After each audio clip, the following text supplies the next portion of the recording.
Buong kababaang loob tayong humaharap, isa sa isang Diyos na maawain at maibigin, sa ngalan ng Ama at ng Anak at ng Espiritu Santo. Amen. Ang pagpapala ng ating Panginoong Hesukristo, ang pag-ibig ng Diyos Ama, at ang pakikipagkaisa ng Espiritu Santo, naway sumainyong lahat. At sumaiyo rin. Ngayon po ay Miyerkules ng Abo. Sinisimulan po natin ang panahon ng Kwaresma bilang paghahanda sa misteryo ng Pasko, ang pagpapakasakit, pagkamatay, at muling pagkabuhay ni Jesus.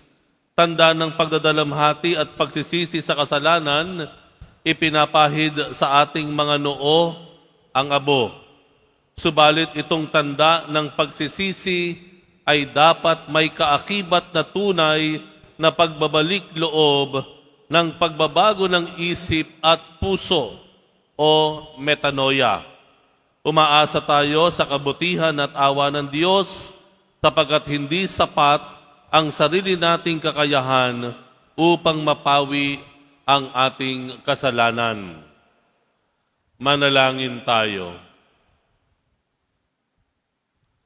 Ama naming makapangyarihan, ipagkaloob mong masimulan namin ngayon sa banal na pagkukusang magtiis ng kagutuman, ang pakikipagtunggalian bilang mga kapanig ni Kristo sa aming pagsugpo sa mga salungat sa pamumuhay sa Espiritu, maging amin nawang sandata ang pagtitimpi sa sarili sa pamamagitan ni Hesukristo kasama ng Espiritu Santo magpasawalang hanggan. Amen. Magsiupo ang lahat. Pagbasa mula sa aklat ni Propeta Joel. Sinasabi ngayon ng Panginoon, mataimtim kayong magsisi at manumbalik sa akin. Kayo'y mag-ayuno, manangis at magdalamhati. Magsisi kayo ng tao sa puso, hindi pakitang tao lamang. Magbalik loob kayo sa Panginoon na inyong Diyos. Siya'y may magandang loob at puspos ng awa, mapagpahinuhod at tapat sa kanyang pangako. Laging handang magpatawad at hindi magpaparusa. Maaaring lingapin kayo ng Panginoon at bigyan ng masaganang ani. Kung magkagayon, mahahandugan natin siya ng haing butil at alak. Ang trumpeta ay hipan ninyo sa ibabaw ng bundok ng Siyon. Iutos ninyo na mag-ayuno ang lahat. Tawagin ninyo ang mga tao para sa isang banal na pagtitipon. Tipunin ninyo ang lahat, matatanda't bata, pati mga sanggol at maging mga bagong kasal. Mga saserdote, tayo'y tumayo sa pagitan ng pasukan at ng dambana. Manangis kayo't manalangin ng ganito. Mahabag ka sa iyong bayan, o Panginoon. Huwag mong tulutang kami ay hamakit pagtawanan ng ibang mga bansa at tanungin, nasaan ang inyong Diyos? Pagkaraan, ipinamalas ng Panginoon na siya'y nagmamalasakit sa kaniyang bayan. Ang salita ng Diyos. Salamat sa Diyos. Poon, iyong kaawaan, kaming sayo'y nagsisuway. Poon iyong kaawaan, kaming sayo'y nagsisuway. Ako'y kaawaan, o mahal kong Diyos, sang-ayon sa iyong kagandahang loob. Mga kasalanan ko'y iyong pawiin, ayon din sa iyong pag-ibig sa akin. Linisin mo sana ang aking karumhan at ipatawad mo yaring kasalanan. Poon iyong kaawaan, kaming sayo'y nagsisuway. Ang pagsalangsang ko ay kinikilala. Laging nasa isip ko at alaala. Sa iyo lang ako nagkasalang tunay, at ang nagawa ko'y di mo nagustuhan. Poon iyong kaawaan, kaming sayo'y nagsisuway. Isang pusong tapat sa aking likhain. Bigyan mo, O Diyos, ng bagong damdamin. Sa iyong harapay, huwag akong alisin. Ang Espiritu mo ang papaghariin. Poon iyong kaawaan, kaming sayo'y nagsisuway.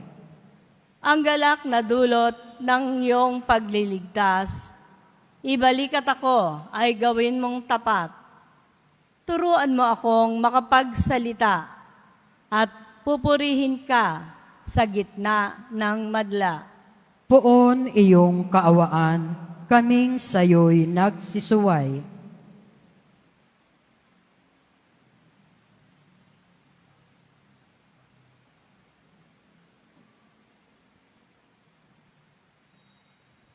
Pagbasa mula sa ikalawang sulat ni Apostol San Pablo sa mga taga-Korinto.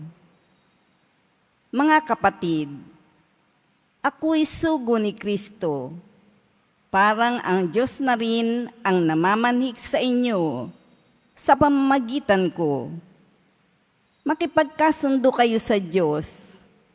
Hindi nagkasala si Kristo, ngunit dahil sa atin, siya'y ibinilang na makasalanan upang makipag-isa tayo sa Kanya at mapabanal sa harapan ng Diyos sa pamamagitan niya.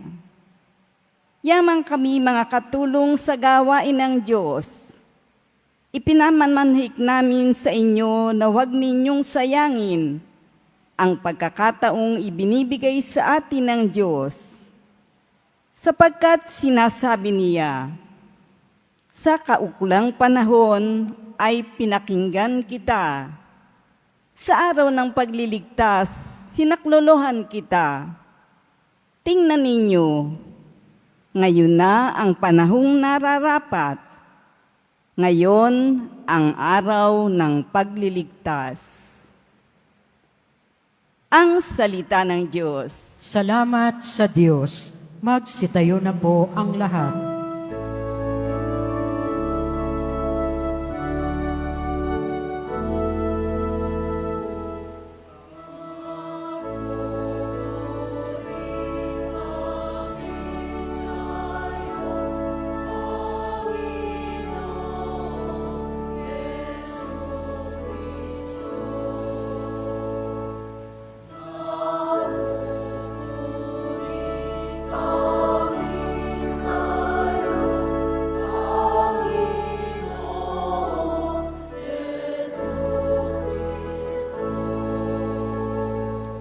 Kapag ngayon napakinggan ang tinig ng poong mahal, huwag na ninyong hadlangan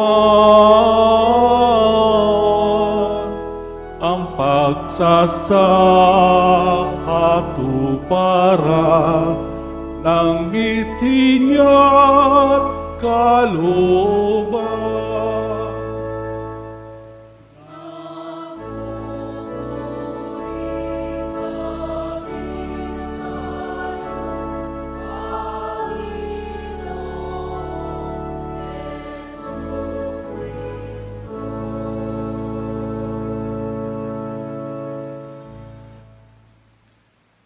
Sumainyo ang Panginoon. Sumaiyo rin. Ang mabuting balita ng Panginoon ayon kay San Mateo. Papuri sa iyo, Panginoon.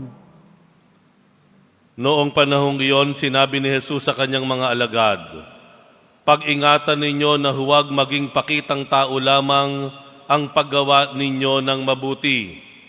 Kapag ganyan ang ginawa ninyo, wala kayong matatamong gantimpala buhat sa inyong amang nasa langit. Kaya nga, kapag naglilimos ka, huwag mo nang ipagmakaingay ito, katulad ng ginagawa ng mga mapagpabaimbabaw doon sa sinagoga at sa mga lansangan. Ginagawa nila ito upang purihin sila ng mga tao. Sinasabi ko sa inyo, tinanggap na nila ang kanilang gantimpala. Ngunit kung naglilimos ka, huwag mo nang ipaalam ito kahit sa iyong pinakamatalik na kaibigan upang malihim ang iyong paglilimos at gagantihin ka ng iyong amang nakakikita ng kabutihang ginagawa mo ng lihim. At kapag nananalangin kayo, huwag kayong tumulad sa mga mapagpaimbabaw. Mahilig silang manalangin ng patayo sa mga sinagoga at sa mga panulukang daan upang makita ng mga tao.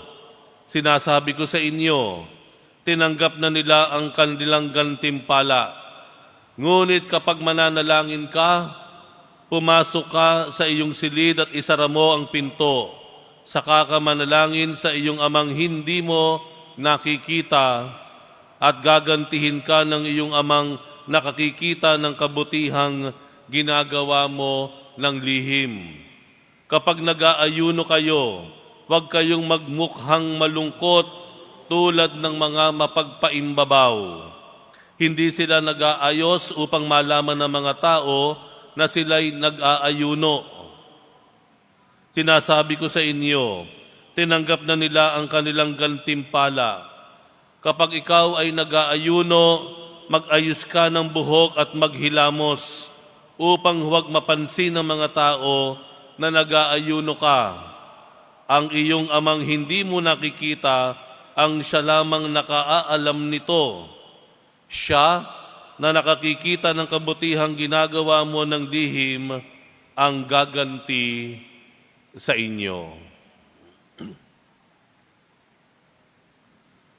Ang mabuting balita ng Panginoon. Pinupuri ka namin, Panginoong Heso Kristo. Magsiupo ang lahat. Simula pa lamang po ng Kwaresma o ang 40 araw na paglalakbay, ano po ang gusto niyong makita pagkatapos ng 40 araw? Ano ang gusto niyong maging? Napag-isipan na po ba natin ito? Magandang tanghali po sa inyong lahat. Tayo po ay tinawag ng Diyos, pinili, tinipon, pinagbabago dito sa dambana ng ating mahal na poong Jesus Nazareno na sagana ang pag-asa at pagpapala ng Diyos. Pwede po ba natin i-bless ang bawat isa? Can we pray for one another by saying, God bless you? Sa ating katabi, God bless you. It's a simple prayer na pwede nating ibigay at hindi natin kailangang magmaramot. God bless you. Yan, ano? 40 araw, ang Kwaresma po dapat pinaplano. Pinaplano. Nais nating malaman o ating pagnilayan, ano ba ang gusto kong marating pagkatapos ng 40 araw ng disiplina, ng pagdarasal, pag-aayuno, at paglilimos. Ano ang gusto kong makita sa sarili ko? Ayan. Naalala ko po, kung inyong babalikan, si Father Eric Santos, you remember him? Dati po siyang pare dito sa Tondo. Siya po yung mga unang naging pare na nakilala ko ng lubusan nung ako ay maliit pa, nung ako ay bata pa. No? Minsan po, sinabi niya sa kanyang homily o ilang beses sigurong nasabi ito, no? Na sa paglalagay daw ng abo, kada Miyerkules, Ash Wednesday, napakadami. At sasabihin sinasabi ng pare, maniwala ka sa mabuting balita, magbago ka at maniwala sa mabuting balita. O sa abo ka nang galing, sa abo ka babalik. Kaya nga haba. So ang ginawa ni Father Eric sa kanyang kwento, para mas mabilis at mas maikse. Alam niyo kung ano sinasabi niya? Habang nilalagyan ng krus na abo sa noo, ang sabi niya, mamamatay ka rin, mamamatay ka rin, mamamatay ka, isa ka pa, mamamatay ka rin. Ganon, ano? Ang bilis nga naman, di ba? Ang bilis, tapos agad eh, no? Pero alam niyo, yung biro niyang iyon, na paulit-ulit naman namin tinatawanan, no? Taon-taon, ay may katotohanan. Katotohanan naman talaga yon. Yun naman ang simbolo nung abo na nilalagay sa atin, na sinasabi talaga sa atin, magiging ganyan ka. Kahit gaano pa kakinis, ka-flawless, at glass skin ang iyong noo, magiging abo ka pa rin. Matatapos at matatapos. Marahil yun po ang gusto nating unang bigyang pagninilay sa Ash Wednesday o sa Miyerkules ng Abo. Ang lahat po na mayroon tayo mawawala. Maging buhay natin titigil, hihinto, matatapos. Kaya ano ang dapat nating gawin? Ang sabi nga, the wisdom o yung karunungan sa buhay, isa sa pinakamagandang karunungan sa buhay ay iyong maamin at matanggap na matatapos at matatapos ang buhay mo. The best way of living is accepting that your life will end. Kasi minsan, di ba, masyado nating nagugumon tayo na parang life is forever, lahat na lang forever. Kaya anong ginagawa natin? We continue to crave. Lagi tayong naghahangad, lagi naghahangad. As if walang katapusan. Kaya maganda, the way to move forward is to realize that that road has an end. May katapusan ng lahat. Amen? Lahat tayo mamamatay. Kaya magandang guide yon, gabay sa buhay. Dahil alam ko, darating ang oras, titigil ang buhay ko, gawin ko na sana kung ano magagawa kong kabutihan sa ngayon. Di ba? Pangalawa, ang mensahe ng Miyerkules ng Abo, wala po kayo nakikita sa altar natin, napapansin? May napapansin po ba kayo sa sanktuaryo? Ano napapansin po ninyo? Ha? Walang bulaklak. Aba, ang Quiapo Church pa ba mawawalan ng bulaklak? Ay napakalaki po ng ating ginagastos dyan. Pinupuno lagi natin kahit ordinaryong panahon, ang ganda ng mga bulaklak dyan. Walang mga bulaklak, may nakita po ba kayong bulaklak? Wala. Pero tatanungin ko po kayo, maganda po ba ang altar? Maganda rin po ba ang sanktuaryo? Maganda pa rin po ba? Maganda. Ano sinasabi po sa atin dito? Ang buhay natin, kahit wala tayong borloloy sa katawan, kahit wala pa tayo ng mga palamuti sa buhay, maganda ka pa rin.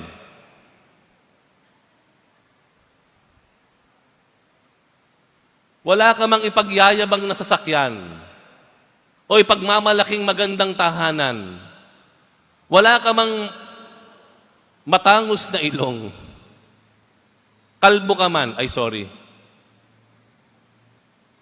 Medyo may yung sa balat, ano tawag natin doon? Tagyawat.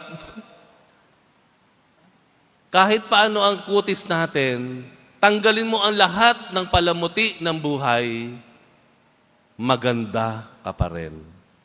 Dahil ang kagandahan natin, hindi naman nakasalalay yan kung ano naipahid mo sa mukha mo, ano naisabit mo sa leeg mo, at kung ano ang isinuot mo sa katawan mo. Ang ating kagandahan ay kaloob ng Diyos. Minsan nga lamang tayo ang nag-iinsulto sa sarili natin. Ang pangit ko naman. Ang liit-liit ko, pangit ang buhok ko, dry. Di ba? Ba't ganito ang mata ko? Hindi pantay. Ba't ang ilong ko, ayaw tumayo, lagi nakadapa? Tayo mismo tayo rin nagpapasama ng loob natin. Where in fact, ang totoo po niyan, sa mata ng Diyos. At dapat sa mata natin, makikita natin yung kagandahan natin. Tanggalin mo ang lahat ng palamuti at borloloy sa buhay. Maganda pa rin tayo.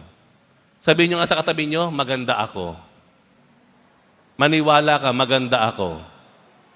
Sa mga lalaki, pakisabi nyo naman, guwapo naman. Wag naman, pati, maganda ako. Sa ayaw at sa gusto mo, maganda ako. Dahil yun ang tingin ng Diyos sa akin. Amen?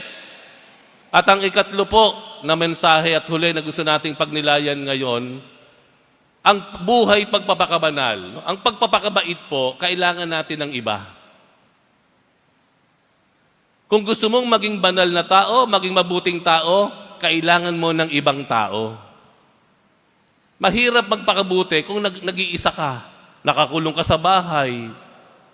Hindi pwede yun. Makikita mo ang kabutihan mo sa iyong ugnayan sa iba. At ang ibang tao, tumutulong yan para magpakabuti ka. For you to become a better person, kahit ano pa ginagawa niya sa iyo. Kung naging mabait yung kapwa mo sa iyo, ang sarap magpakabuti.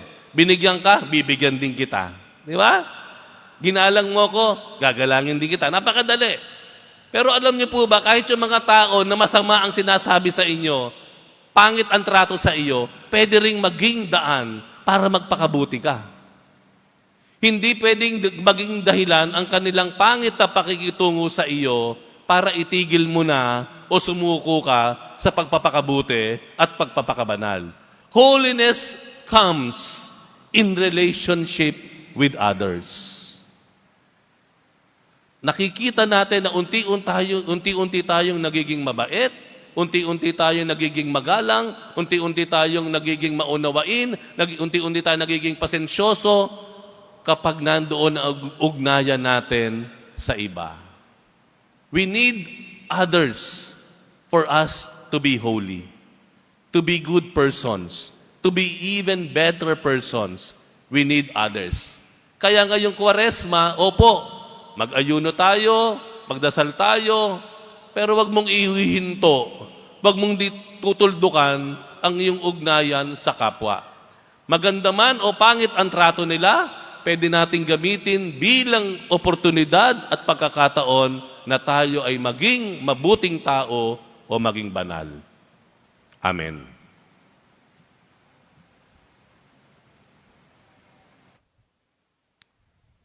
Sa paglalagay po ng abo, ito po ay ipapahid sa ating mga noo.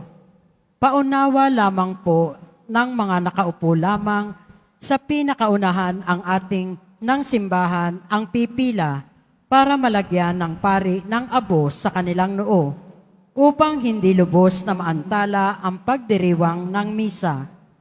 Ang iba naman ay maaaring pumunta pagkatapos ng misa sa mga tent sa labas ng simbahan, sa BPI Quezon Boulevard, Plaza San Juan Bautista at Plaza Miranda.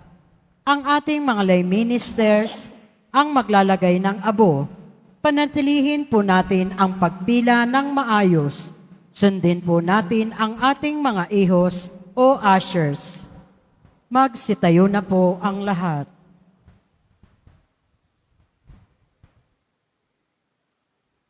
Mga minamahal ko mga kapatid, manalangin tayo sa Amang May Kapal upang ang abong sa ulo natin ilalagay para ipahiwatig ang pagbabagong buhay ay marapatin niyang gawaran ng kanyang pagpapala at malaking pagmamahal. Ama naming mapagpatawad, kinukupkup mo at itinatampok ang umaamin sa kasalanan at ikinalulugod mo ang nagbabagong buhay. Dinggin mo at kupkupin sa pagkakaloob mo ng pagpapala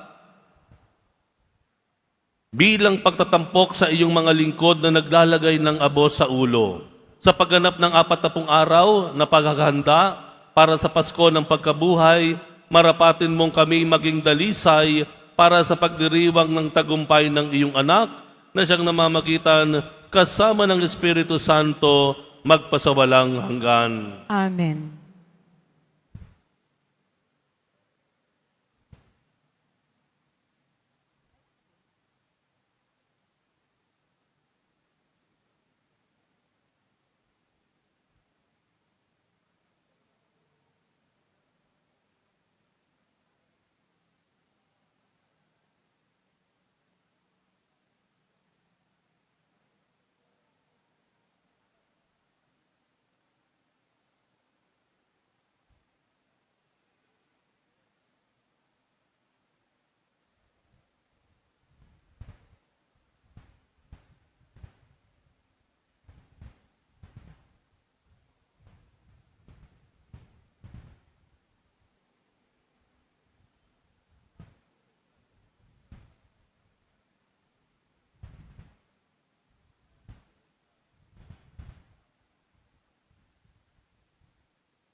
Magsitayo na po ang lahat.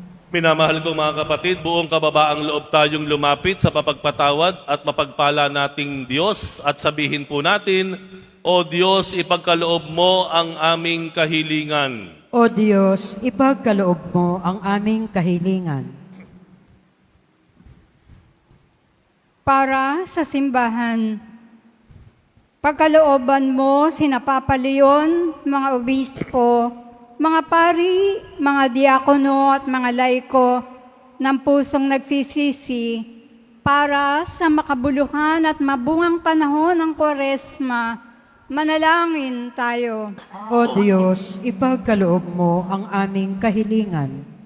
Para sa lahat ng mga lingkod bayan, bigyan mo sila ng pusong nakababatid sa iyong awa at kagandahang loob at gawin nilang pamantayan ng mga ito ng tapat nilang paglilingkod sa mga mamamayan. Manalangin tayo. O Diyos, ipagkaloob mo ang aming kahilingan.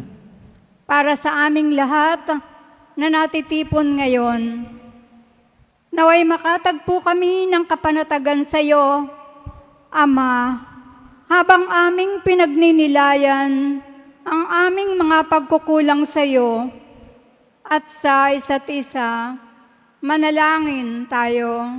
O Diyos, ipagkaloob mo ang aming kahilingan.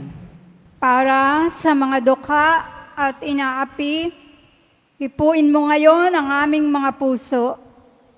Tungo sa pagturing at paglilingkod sa kanila, bilang mga kapatid naming agarang nangangailangan, manalangin tayo.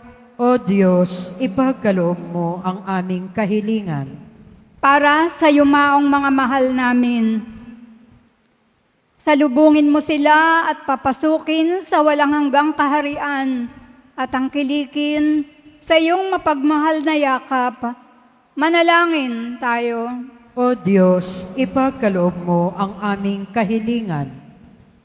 Itaas din natin ang mga kapatid nating nangangailangan ng panalangin, ang mga hinaing ng ating pamayanan at ang ating mga pansariling kahilingan. Manalangin tayo. O Diyos, ipagkaloob mo ang aming kahilingan. Ama naming mapagpala, ipagkaloob mo ang mga kahilingan ng iyong mga anak, alang-alang kay Kristong aming Panginoon. Amen. Magsiupo ang lahat.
Magsitayo na po ang lahat. Manalangin kayo mga kapatid upang ang paghahain natin ay kalugdan ng Diyos amang makapangyarihan.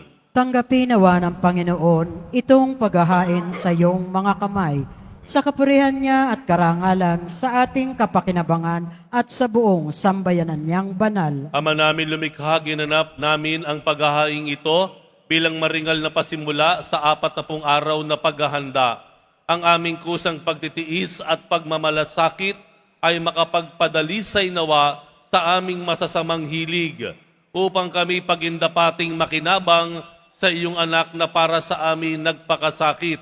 Bilang aming tagapamagitan, kasama ng Espiritu Santo magpasawalang hanggan. Amen. Sumainyo ang Panginoon. At sumaiyo rin. Itaas sa Diyos ang inyong puso at diwa. Itinaas na namin sa Panginoon. Pasalamatan natin ang Panginoong ating Diyos. Marapat na siya ay pasalamatan. Ama naming makapangyarihan, tunay ngang marapat na ikaw ay aming pasalamatan sa pamamagitan ni Jesucristo na aming Panginoon.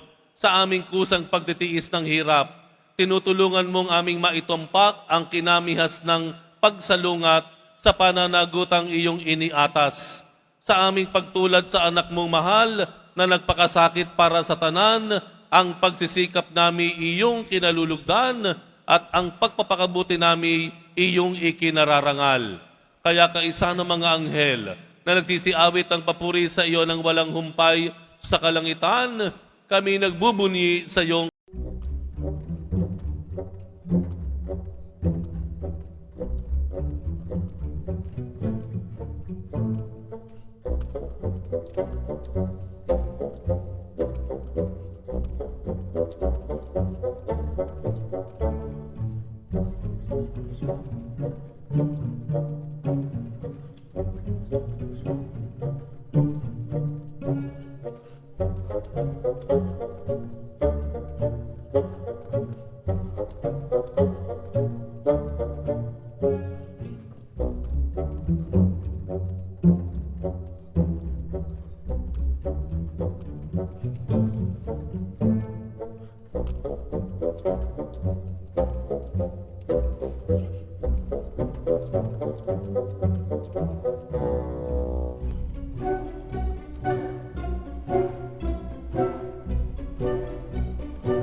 naming banal, ikaw ang bukhal ng tanang kabanalan, kaya't sa pamamagitan ng iyong Espiritu, gawin mong banal ang kaloob na ito, upang para sa amin ay maging katawan at dugo ng aming Panginoong Hesukristo. Bago niya pinagtiis ang kusang loob na maging handog, hinawakan niya ang tinapay. Pinasalamatan kanya, pinaghati-hati niya yon, iniabot sa kanyang mga alagad at sinabi, tanggapin ninyong lahat ito at kanin, ito ang aking katawan na ihahandog para sa inyo.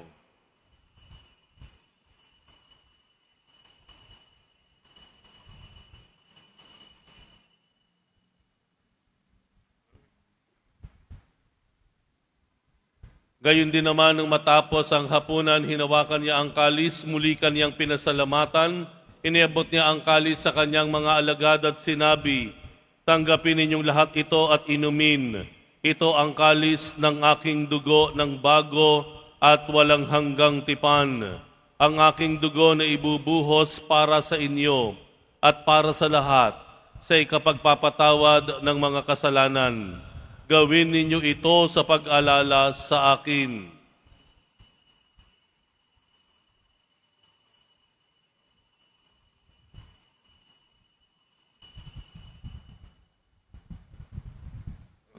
Magsitayo na po ang lahat. Ipagbunyi natin ang misteryo ng pananampalataya. Si Kristo'y namatay, si Kristo'y nabuhay, si Kristo'y babalik sa wakas ng panahon. Ama, ginagawa namin ngayon ang pag-alala sa pagkamatay at muling pagkabuhay ng iyong anak, kaya't iniaalay namin sa iyo ang tinapay na nagbibigay buhay at ang kalis na nagkakaloob ng kaligtasan. Kami nagpapasalamat dahil kami iyong minarapat na tumayo sa harap mo para maglingkod sa iyo. Isinasamo namin kaming magsasalo-salo sa katawan at dugo ni Kristo ay mabuklod sa pagkakaisa sa pamamagitan ng Espiritu Santo. Amalingapin mo ang iyong simbahang laganap sa buong daigdig. Puspusin mo kami sa pag-ibig, kaisa ni Leon na aming Santo Papa at ni Jose na aming Arsobispo at ng Tanang Kaparian. Alalahanin mo rin ang mga kapatid naming nahimlay na may pag-asang sila'y muling mabubuhay, gayon din ang lahat ng mga pumanaw. Kaawaan mo sila at patuloyin sa iyong kaliwanagan. Kaawaan mo at pagindapatin kaming lahat na makasalo sa iyong buhay na walang wakas. Kaisa na mahal na Birheng Maria na ina ng Diyos, ng kabiyak ng puso niyang si San Jose, kaisa ng mga apostol, ni San Juan Bautista at ang lahat ng mga banal na namuhay dito sa daigdig ng kalugod-lugod sa iyo, maipagdiwang nawa namin ang pagpupuri sa ikararangal mo sa pamamagitan ng iyong anak na aming Panginoong Hesukristo. Sa pamamagitan ni Kristo, kasama niya at sa Kaniya, ang lahat ng parangal at papuri ay sa iyo, Diyos amang makapangyarihan, kasama ng Espiritu Santo, magpasawalang hanggan.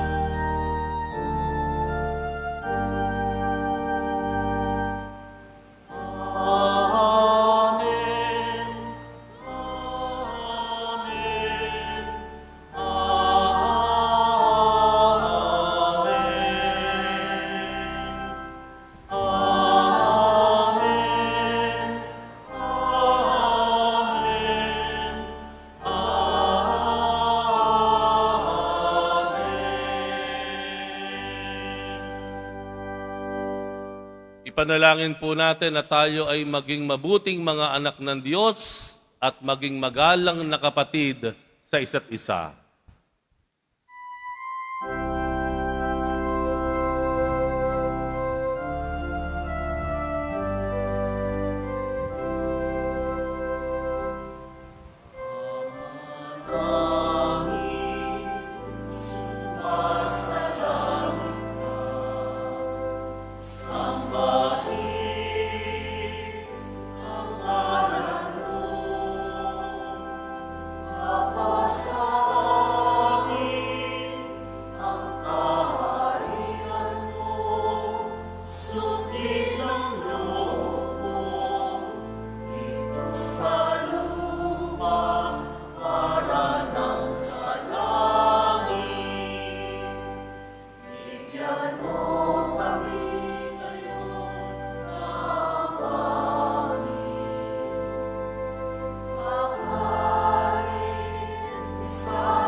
Hinihiling namin kami iadya sa lahat ng masama, pagkalooban ng kapayapaan, araw-araw, iligtas sa kasalanan at ilayo sa lahat ng kapahamakan. Samantalang aming pinananabikan ang dakilang araw ng pagpapahayag ng tagapagligtas naming si Heso Kristo. Sapagkat iyo ang kaharian at ang kapangyarihan at ang kapurihan magpakailanman. Amen. Panginoong Heso Kristo, sinabi mo sa iyong mga apostol, kapayapaan ang iniiwan ko sa inyo, ang aking kapayapaan ang ibinibigay ko sa inyo. Tunghayan mo ang aming pananampalataya at huwag ang aming pagkakasala. Pagkalooban mo kami ng kapayapaan at pagkakaisa, ayon sa iyong kalooban, kasama ng Espiritu Santo magpasawalang hanggan. Amen. Ang kapayapaan ng Panginoon ay laging sumainyo. At sumaiyo rin. Magbigayan po tayo ng kapayapaan sa isa't isa.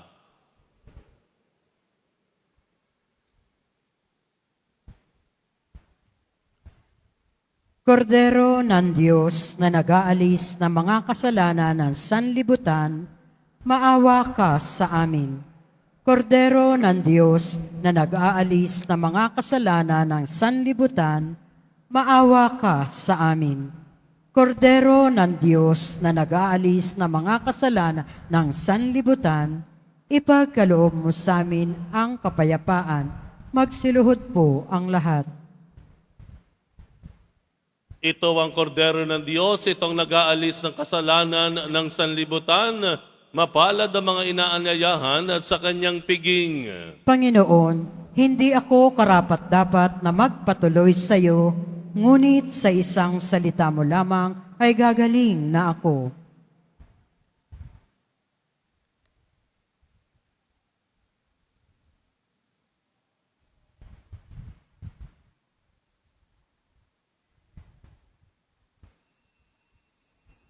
Para sa lahat ng tatanggap ng banal na komunyon, sasagot po tayo ng amen pagkasabi ng pari o lay minister ng katawan ni Kristo at isubo agad sa bibig bago umalis sa harapan ng pari o lay minister. Sumunod po tayo.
Mga kadiboto, mabibili pa rin po sa ating Pilgrim Center and Souvenir Shop ang mga imahe ng Poong Jesus Nazareno at aklat dasalan patungkol sa Poong Jesus Nazareno, English or Tagalog, at iba pang mga souvenir. Ito po ay matatagpuan sa pinakaharap ng ating simbahan. Pagkatapos ng misa, wala pong pagwiwisik ng banal na tubig na magaganap. Ang pagpapahid ng mga abo ay gaganapin sa labas ng ating simbahan. Meron po tayong mga station sa mga sumusunod na lugar: BPI Quezon Boulevard, Plaza San Juan at Plaza Miranda. Pinakikiusapan ang lahat na ang tanging labasan o exit ay sa Quezon Boulevard at Plaza San Juan lamang. Iwasan po natin ang magtulakan. Sumunod po tayo. Maraming salamat po sa inyong pagdalaw at pagsisimba sa Basilica Minor at Pambansang Dambana ni Jesus Nazareno. Magsitayo na po ang lahat.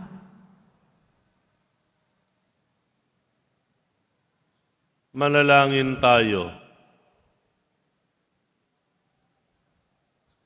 Ama naming mapagmahal, ang pinagsaluhan namin ay amin nawang pakinabangan sa pagkakamit ng dulot na kagalingan ng kagutumang kusa naming pinagtiisan at iyong kinalulugdan.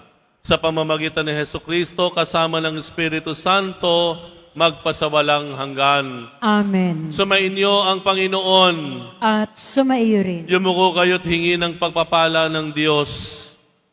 Ilayo nawa kayo sa lahat ng makapipinsala at pagpalain nawa kayo ng bawat mabuti at ganap na kaloob ng Diyos ngayon at magpasawalang hanggan. Amen. Pamalagiin nawa niyang nananahan ang kanyang salita sa inyong kalooban at puspusin nawa niya kayo ng kaligayahang walang hanggan. Amen. Patnubayan nawa kayo ng Diyos sa pagtahak sa kanyang landas upang lagi ninyong mabatid kung ano ang tama at marapat samantalang kayo ay naglalakbay patungo sa kalangitan, kanyang pamana magpasawalang hanggan. Amen. At pagpalain kayong lahat ng makapangyarihang Diyos, Ama at Anak at Espiritu Santo. Amen. Humayo kayo bilang mga disipulo at misyonero ng ating poong Jesus Nazareno. Salamat sa Diyos.